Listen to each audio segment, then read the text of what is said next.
안녕하세요. 근광현 교수입니다. 침례교 신학을 통해서 여러분들과 함께 만날 수 있어서 반갑고, 더 반가운 것은 여러분들과 함께 침례교의 신앙에 대해서, 그리고 또 신학자들이 가지고 있는 좋은 신학을 함께 이야기할 수 있어서 참 좋습니다. 다만 아쉬운 것은 잘 아시다시피 신종 코로나 그 바이러스로 인해서 많은 국민들과 또 많은 분들이, 특히 대구에 있는 수많은 분들이 무척 힘들어하고 있고 또 재난 가운데 있습니다. 그래서 여러분을 직접 뵙고 또 눈과 눈을 마주치면서 강의를 할 때 더 의미가 있는데, 부득이한 사정으로 인해서 2주 동안 원격 강의로 진행하도록, 또 우리 학교뿐만 아니라 다른 대학에서도 그렇게 진행하고 있는 걸로 알고 있습니다. 이런 점에 대해서 참으로 아쉽게 생각을 하고, 아무쪼록 여러분들에게도 우리 하나님께서 항상 곁에 계시면서 함께 하셔서 이 위기를 잘 극복할 수 있도록 건강을 위해서 제가 또 기도를 드리겠습니다. 그래서 동영상으로 이렇게 강의가 진행이 되는데, 사실은 저도 좀 어색하고 또 여러분들도 잘 귀에 들려질지 궁금하기도 합니다. 좀 다소 불편함이 있다 하더라도 너그럽게 또 양해를 해주신다면 감사하겠습니다. 자, 여러분들에게 배포가 된 강의 계획서를 보게 되면 강의 개요가 있고 또 목표가 있고 또 강의 주제가 있고 또 주교재, 또 과제물 평가 방식이 있고, 맨 나중에 보면 장애 학생 지원이 있는데, 혹시라도 여러분들 가운데 강의를 듣는데 어려움이 있는 어떤 장애가 있다면 개인적으로 제게 말씀을 해주세요. 그러면 학칙에 의해서 장애가 있는 분들에게 강의와 관련해서 다소 저희들이 섬겨드려야 될 부분들이 있을 때 섬길 수 있는 그런 제도적 장치가 있으니까 그렇게 말씀해 주시면 참작을 해 드리도록 하겠습니다. 먼저 이 강의 개요를 보면, 우리 침례교 신학은 침례교의 기원을 다룹니다. 그리고 설립 관점들을 통해서 침례교가 지향했던 신약교회가 무엇인지에 대해서 연구하고, 또 침례교 신학자들의 신학의 장점과 단점을 파악해서 침례교 신학의 대안을 제시해 보려고 이 강의를 꾸며 봤습니다. 그리고 목적이 있다면, 이 침례교 신학은 진리이신 예수 그리스도를 인격적으로 만난 거듭난 학생 여러분들로 하여금 또 침례교단이 요구하는 복음적인 목회자로 세워질 수 있도록 신학적인 지식 습득을 돕기 위한 그런 목적이 있습니다. 그리고 강의 주제는 이제 15주로 이렇게 구성이 되어 있고, 침례교 신학에 대한 오리엔테이션, 그리고 침례교 신학의 그런 이해에 대해서 이렇게 살피고, 또 한국 침례교의 설립, 또 맨 마지막으로 가면 현대 침례교 신학의 그 방향 모색, 이렇게 해서 15주간 강의가 진행이 되는데, 오늘은 침례교 신학자들의 신학 이해하고 또 미국 침례교 신학에 대해서 살펴볼까 합니다. 그리고 밑으로 내려가 보면 주 교재가 있는데, 이 주 교재는 제가 강의안을 좀 만들어 봤습니다. 제목은 침례교 신학과 그 방향 모색 미출간 강의안인데요. 이 강의 교재는 그 강의동 1층, 그러니까 학부 학생들이 강의하는 그 1층에 보면 복사실이 있습니다. 그래서 그 복사실에서 여러분들이 구입을 하시면 되겠고요. 그리고 이제 과제물이 있는데, 과제물은 두 가지입니다. 이제 학교 이제 평가도 있고 해서 이제 과제물을 이렇게 두 과목 이상씩 내도록 그렇게 규정이 되어 있나 봅니다.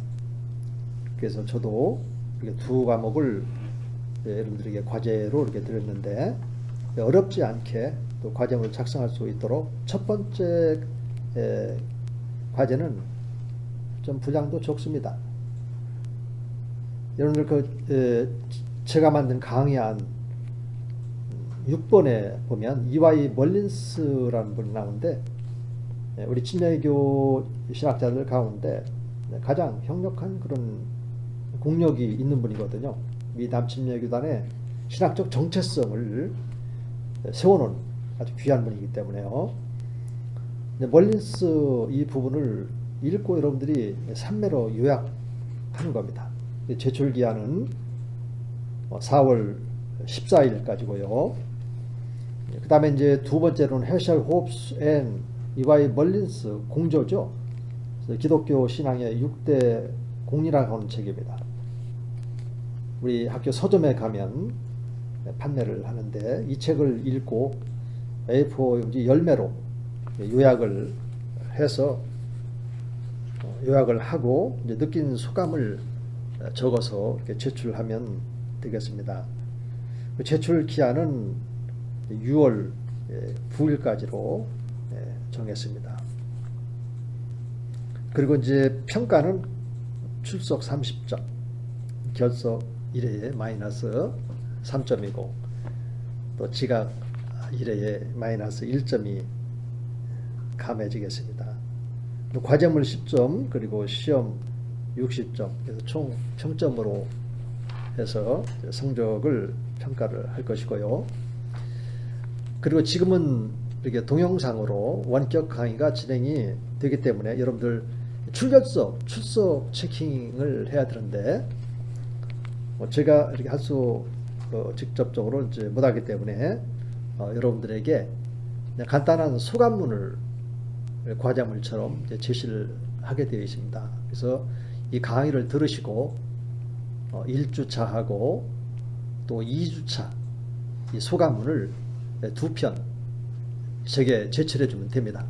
그러나 이것은 이제 과제물이 아니기 때문에 그저 여러분들 이제 성명과 또 과목 타이틀을 과제물처럼 제시를 하고, 내용은 A4 용지 한 반장 정도, 좀 다소 분량이 거기에 미치지 못해도 좋고, 조금 그래도 더 하고 싶은 말씀이 있다면 A4 용지 한 매로 이렇게 해서 그러니까 반장 내지는 이제 한 매로 해서 여러분들의 소감을, 강의를 들은 소감만 제게 제출해 주면, 그 제출이 된 분은 출석, 제출이 안 된 분은 이 강의를 안 들었는가 보다 해서 결석 처리가 된다고 합니다. 학교 행정적 지시가 그렇게 지금 내려져 있는데, 한 번도 빠짐없이 소감문을 제출하셔서 출석이 체킹이 될 수 있도록 협조해 주시면 감사하겠습니다.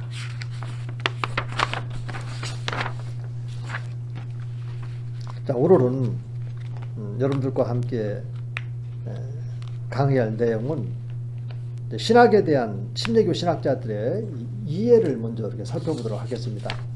어떤 학문이든지 우리가 신학이다 했을 때, 또 침례교 신학이다 했을 때, 그리고 침례교 신학자들은 이 신학을 어떻게 이해를 하고 있는지, 이런 것들은 대단한 중요한 의미를 갖습니다. 왜냐하면 교단 신학, 또 교단별로 그 신학의 내용들이 다르기 때문에 우리 침례교 신학은 어떤 내용들을 담고 있는지 살펴봐야만 하는 것이죠. 그래서 제가 이렇게 질문을 해봤습니다. 첫째로, 이 침례교회도 신학이 있는가? 도전적인 질문으로 보여지는데요. 뭐 타겟한 분들도 침례교 신학은 도대체 뭐예요? 또 이렇게 궁금해서 이렇게 묻는 분들도 간혹 이렇게 있는 것 같습니다. 또 우리 이제 스스로 보더라도 침례교회는 과연 신학이 있나? 있다면 어떤 신학이 있을까? 저도 학교 다닐 때 그런 생각을 가지고 있었던 것처럼 여러분들에게도 동일한 그런 궁금증은 다 있으리라고 이렇게 보여집니다. 그래서 저는 또 다른 질문을 해봤어요. 첫째로, 만일에 신학이 없다면 그것이 의미하는 것은 무엇이냐? 침례교 신학이 있는가? 없어. 그렇다면 왜 없는 건지, 그것이 주는 의미가 뭔지 궁금해지지 않아요? 저도 그랬어요. 그래서 신학을 강의하고 또 연구하면서 깨닫게 된 것은 다음과 같은 것입니다. 우리 침례교회는 신학이 없습니다. 어떤 의미에서라면 설립자가 누구냐에 따라서. 그러니까 침례교회는 신학이 없다라고 했을 때는 타교단처럼 설립자의 신학사상이 교회까지 직접적으로 영향을 미치는 그런 신학이 없다는 겁니다. 우리 침례교회 신학이 없는 것이 아니라 그런 신학이 없다. 루터교단은 루터, 우리는 침례교단이라고 하지 루터교단 이렇게 말하지 않을 때 그 의미가 있지 않겠습니까? 또 장로교단 하면은 칼빈의 기독교 강요, 또 그분의 조신학적인 내용. 우리 침례교는 조신학 교수들이 많이 있어도 그렇게 말하지 않는다면 그 속에 뭔가 이렇게 의미가 있다는 것이죠. 그래서 이 침례교는 신학이 없다라고 했을 때 신학자의 그런 신학 중심으로 교회가 설립된 교단은 아니다라고 하는 그런 의미가 있는 것이죠. 그리고 침례교의 신학이 없다라고 말한다면 신학자보다는 사도들이 전해준 신앙을 더 중시한다는 점에서 신학이 없다, 이렇게 말을 할 수 있다는 겁니다. 반대로 침례교회도 신학이 있는가 물었을 때 그럼 신학이 있지. 그래서 신학이 있다고 말한다면 그것이 주는 의미가 몇 가지가 있어요. 첫째로 침례교 설립자는 오직 예수 그리스도뿐이다 라고 하는 의미에서 신학이 있습니다. 신론이 있고 그리스도론이 있고 성령론이 있고 구원론이 있고 특히 교회론이 있거든요. 그리고 또 침례교 신학이 있다면 침례교 신학은 신약교회 신학이라는 점에 서 있어요. 신약교회, 예수 그리스도의 그 보배로운 피로 사신 그 교회, 이 신약교회, 부활신앙을 토대로 해서 유대교로부터 분리가 되어진 이 그리스도교 신약교회라고 하는 측면에서 침례교 신학은 명확하게 존재하고 있고 신학이 있습니다. 그리고 또 아까도 말씀드렸지만은 침례교는 이 사도들이 전해준 신앙을 담는 그런 역할을 하는 좋은 신학이 있습니다. 그래서 우리 침례교는 신약교회라고 하는 이 교회론에 있어서 참으로 좋은 그런 신학을 가지고 또 우리 침례신학대학교가 설립이 됐고 또 우리 신학교를 통해서 참으로 신실한 그런 신학도들이 목회 현장에서 하나님께 귀하게 쓰임받는, 그래서 지금은 3,000여 개가 넘는 그런 교회가 엄연히 세워져서 우리 한국 사회에 복음의 일꾼으로서의 역할을 감당하고 있죠. 그리고 또 하나 또 질문을 제가 해본다면, 침례교 신학은 일치성과 다양성을 가지고 있다. 그렇다면 그것이 의미하는 것이 무엇이냐? 어느 교단 같은 경우는 다양성을 허용하지 않는 경우가 있거든요. 성경을 보면은 다양하면서도 일치성을 우리들에게 보여주는 것이 있어요. 아까도 말씀드렸던 것처럼 구원을 요한복음은 영원한 생명으로 이렇게 표현을 하고 있다면, 로마서는 믿음으로 말미암는 칭의 개념으로 구원을 설명을 하고 있지 않습니까? 그렇지만은 그것이 서로 다를까요? 아니요. 동일한 겁니다. 동일한 거지만은 생명이라고 하는 그 측면에서 볼 때 그렇고, 또 제사망이라고 하는 관점에서 볼 때 칭의 또는 제사 혹은 의롭다함을 받는 것, 이렇게 표현한 것이지 다른 것이 아니기 때문에 일치성, 그것에 대한 표현이 다양하다는 것은 좀 더 구체적이고 보다 더 폭넓은 이해를 위해서 이 다양성이 이렇게 보장이 되는 것이죠. 우리 침례교는 이렇게 그 일치성과 다양성이라고 하는 큰 틀 안에서 신학이 전개되고 이렇게 있는 겁니다. 그래서 침례교 안에는 구원과 관련해서도 칼빈주의적 구원관을 갖고 계신 신학자들도 있고, 또 알미누스적 구원관을 가지고 있는 분도 계시고, 저처럼 중도적인 또 온건한 그런 입장에서 성경을 이해하고 조지신학을 하는 그런 교수도 있습니다. 어느 것이 뭐 절대적으로 옳고 그르다 이런 차원보다는 좌로나 우로나 치우치지 말라는 그런 말씀도 있는 것처럼 중도적인 또 온건한 그런 입장에서 신학을 하는 것이 바람직하지 않을까, 또 이런 생각을 개인적으로는 가지고 있습니다. 예컨대 하나님은 초월적일까요? 내재적일까요? 또 우리 예수님은 신성이실까요? 아니면 인성을 가지고 계실까요? 이런 등등의 신학적인 그런 질문들이 가능한데, 우리는 그 어느 하나라도 한쪽을 주장하고 다른 쪽을 경시하게 된다면 그것은 당장 성경에서 벗어나는 결론으로 빠지게 되는 것처럼 좌로 우로 치우치지 않고 동시에 볼 수 있는 이런 눈이 신학에서도 필요하다고 그렇게 여겨집니다.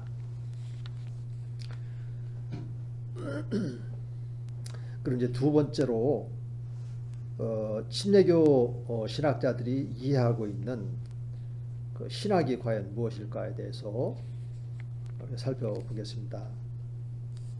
이 신학에 대한 이해도 학자마다 각기 다 다릅니다. 그래서 어떻게 이해하느냐에 따라서 성경 말씀에 대한 연구의 폭이 넓어질 수도 있고 좁아질 수도 있고 그런 결과를 낳게 되는데, 우리 그 침례교 조신학자 가운데 최초의 칼뱅주의 조신학자라고 말할 수 있는 존 L. 데그라고 하는 분이 있습니다. 이분은 신학을 인간의 그런 마음에 중점을 두었는데요. 이분은 이렇게 말했습니다. 그 신학은 항상 신학을 알기 위해 우리가 열망하는 이 사랑의 마음의 표현을, 사랑의 마음. 딱딱한 용어인 이 신학을 이렇게 사랑의 마음으로 이렇게 표현을 했다는 점에서 좀 눈여겨집니다. 그래서 이분은 하나님의 본성과 그의 의지와 또 그의 사역을 찾아내기 위한 것은 모든 신실한 신자들이 갖는 책임이다, 이렇게 말했죠. 그러니까 데그 같은 경우는 또 칼빈주의자이고 이러다 보니까 하나님에게 이렇게 초점을 맞추고 있어요.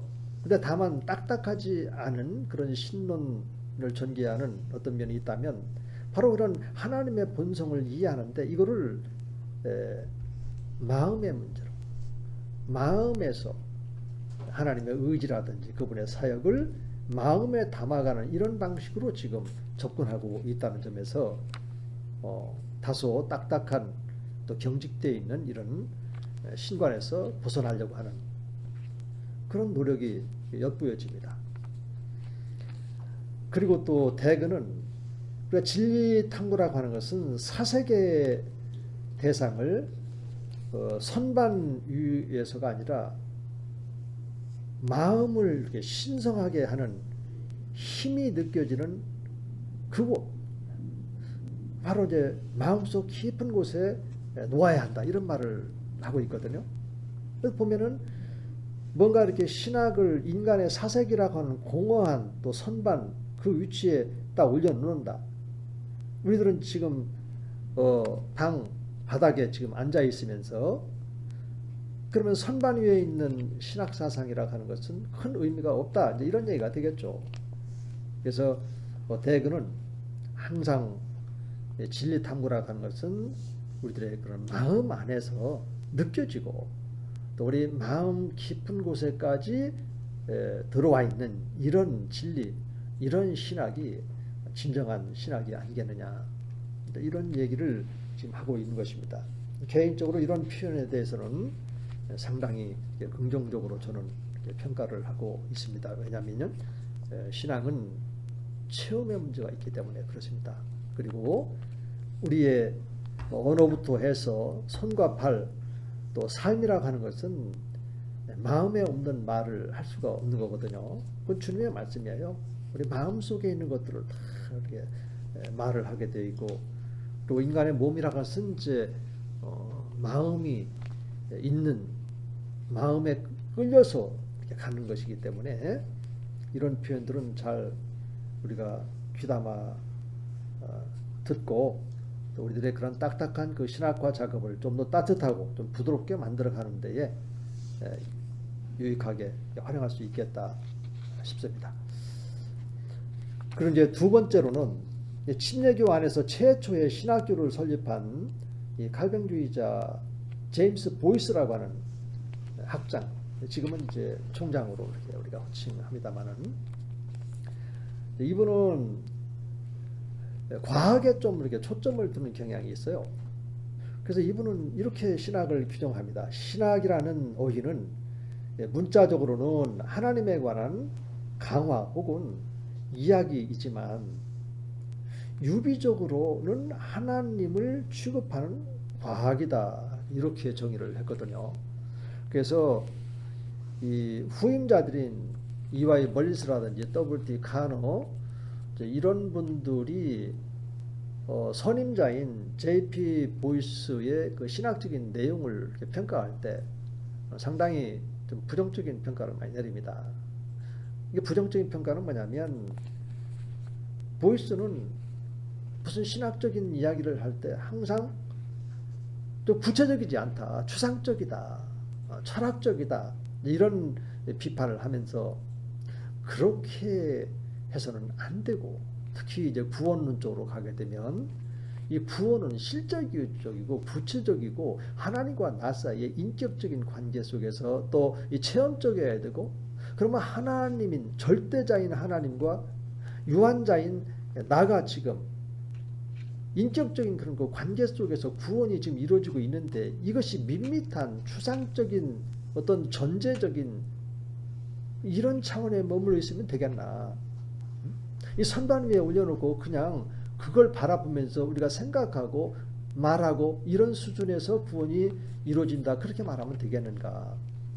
그 선반 위에 있는 구원에 대한 것들을 밑으로 끌어내려서 보자기에 담았다면 보자기를 풀고 구체적으로 구원이 어떻게 생겼는지 이거를 우리가 마음에 담고 우리 마음속에 되새겨 보면서 하나님과의 그런 깊은 관계 속에 들어가는 이런 관점에서 우리가 신학을 봐야 되지 않겠냐 이런 말을 하면서 믿음에 대한 개념 규정을 좀 색다르게 그렇게 말을 합니다. 칼빈주의적 구원관을 가지고 있었던 보이스도 역시 그렇습니다만은 칼빈주의자들에게 있어서는 이중 예정설이 강조되어지면서 하나님이 이중 예정해서 택한 사람들에게 성령이 거듭나게 함으로써 구원이 이루어졌다고 이렇게 하지 않습니까? 그러다 보니까 그 믿음이라고 하는 것은 이제 형식적인 것으로 이렇게 제시가 되는 거예요. 그것은 다른 현대 신학자들도 그렇게 그 비판을 하고 있거든요. 그런데 우리 멀리서라든지 카노는 그게 아니고 인격적인 믿음이다. 그리고 체험적인 믿음이고 생동감 넘치는 믿음이다. 이런 생동감 넘치는 그 믿음이라 이런 것을 강조하고 있어요. 시간 관계상 부연 설명이 필요한데 앞으로 진행된 강의를 통해서 생동감 넘치는 믿음이 무엇인지 함께 알아갈 수 있기를 원합니다. 잠깐 쉼을 갖고 다시 시작하도록 하겠습니다.